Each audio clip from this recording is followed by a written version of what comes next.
great environmental voices, somebody who puts his time and energy on the line every day for the issues that I think affect all of us. Bobby Kennedy was going to join me today in a conversation. Can you stand up, Bobby?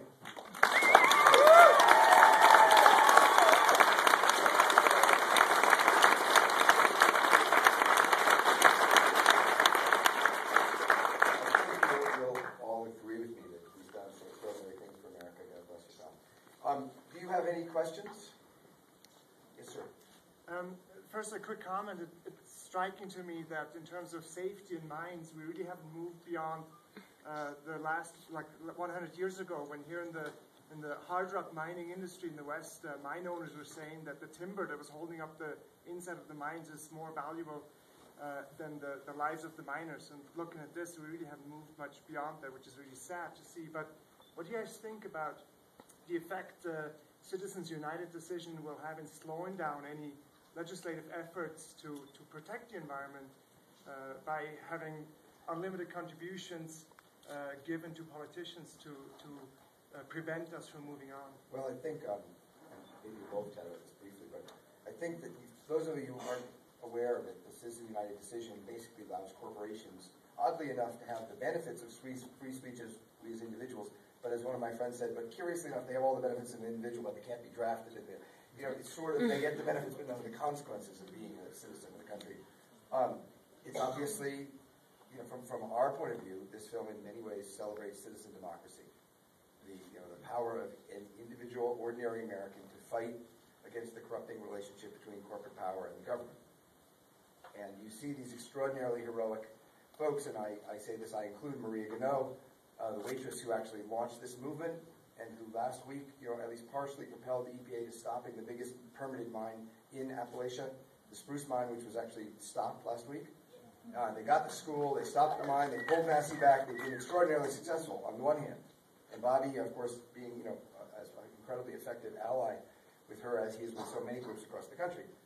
And on the other hand, Citizens United basically says that there can be a giant wash of money directly from corporations into America, and that shows every possibility of corrupting not only environmental regulations, but safety standards and financial regulatory reform and lots of things where what corporations have been doing is privatizing the gain. We saw this probably most explicitly in Wall Street. We take bigger and bigger risks. If we win, we pay ourselves bonuses. If we lose, you guys bail us out. It's not that much fun if you're the taxpayer. Bobby, would you like to? I think that's the most important development that we've had on environmental issues, and on, we have very strong environmental laws in this country. What they're doing in Appalachia is illegal. The Massey Code broke the law, just the Clean Water Act, 67,000 times, so we don't need stronger environmental laws. All we need is enforcement, and that comes from getting corporations out of government. Corporations are a good thing. They drive our economy. They encourage people to accumulate wealth and then to risk it, but they should not be running our government. And what the Citizens United case, which is one of the most important decisions that's happened in the past 3 or 4 decades, was hardly covered on the news. H.L. Mencken said that he defined a journalist as somebody who can't distinguish between a bicycle accident and the end of civilization. And the Citizens United case is the end of American democracy. Citizens United overthrew a 1907 law that was passed by Teddy Roosevelt at a time in our history when corporations had really almost completely destroyed American democracy during the Gilded Age in the 1880s up until 1907. You had corporations literally running almost every aspect of democracy.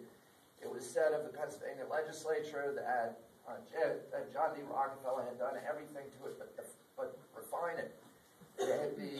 Virtually every member of the legislature was bought and paid for by Standard Oil. The legislature at that time appointed the senators. There was no direct election of senators in this country. So you had a few large corporations and trusts that were playing the role of a feudal aristocracy in a corporate kleptocracy or plutocracy that was very similar to the European feudal system that our ancestors had come to this country to escape. And last year, the Supreme Court, one of the key ways that we were able to recover our government was when Roosevelt passed this law in 1907 forbidding direct corporate payments to through political figures who are running for candidates at the federal level, for political office at the federal level. And last year, this very, very conservative-dominated court threw out 100 years of rock-solid precedent, and they threw out that case. And so now, you've uncovered this floodgate. This movie, as Bill has consistently pointed out, is about democracy. And everywhere that you see large-scale environmental destruction of the kind that we now see in Appalachia, you will also see the subversion of American democracy. You'll see the destruction of public participation, the elimination of public participation on the local level. The public can no longer participate in its right to decide what happens to the commons, to the air, the water, the wildlife, the fisheries, the local assets that belong to the whole community. They are eliminated from that process. You'll see the disappearance of transparency in government. You'll see the capture of the agencies that are supposed to be protecting Americans from pollution. They become sock puppets, as DEP has in the state of West Virginia, for the very industries that they're supposed to be regulating. And you'll see the wholesale corruption of political officials, including the judiciary. We just did a show on it with Amy Goodman, and we were talking about two of the Supreme Court justices in the state of West Virginia, Justice Benjamin and Justice Spike Maynard, who were essentially appointed to the West Virginia Supreme Court by Don Blankenship. Blankenship was sued by a coal company. The West Virginia Supreme Court said he had stolen from that coal company $50 million. The election was coming up. Don Blankenship put $3 million of his own money into getting rid of one of the justices who had written the decision against him, and getting a new justice $3.5 million of his own money to get Justice Benjamin onto the bench.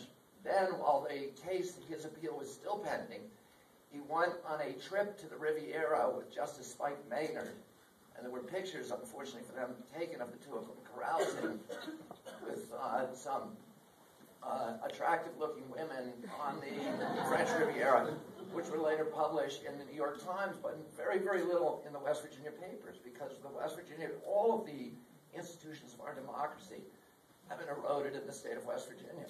And from the judiciary, from the governor's office, and even the press, and very, very difficult for the press to go beyond the industry talking points in the state. That's one of the reasons that I thought it was so important, and Bill thought it was so important to make this movie, is because, this type of stuff could not happen in California. You go to jail for it. It couldn't happen in New York State. If you filled 50 yards of a street with fill in New York State, I guarantee you we would put you in jail. And if you did that in Utah, you'd probably get in a lot of trouble too. No, you but wouldn't. in West Virginia, not that much.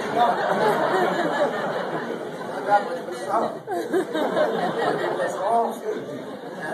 But in West Virginia, they cut down whole mountain ranges. 500 of the biggest mountains in the state. An area the size over the during the 8 years of the Bush administration, 1.4 million acres were flattened, an area larger than the state of Delaware, permanently lost. And they were able to get away with it because the public outside of West Virginia doesn't know about it. And that's why, to me, it was so important to make this film to show the American people what's happening in this state so that we can try to bring democracy back to the state. Citizens United goes right to the point of why this is happening. It's the corporate takeover of American democracy. And if you want to see what the future is like of our country after Citizens United, go down and take a look in West Virginia. And you can exercise your right to vote today. We are in Sundance, excuse me for making this, but we are 1 point behind in terms of being, by audience demand, the most popular movie. So when you go to vote today, we want a lot of people to see this movie.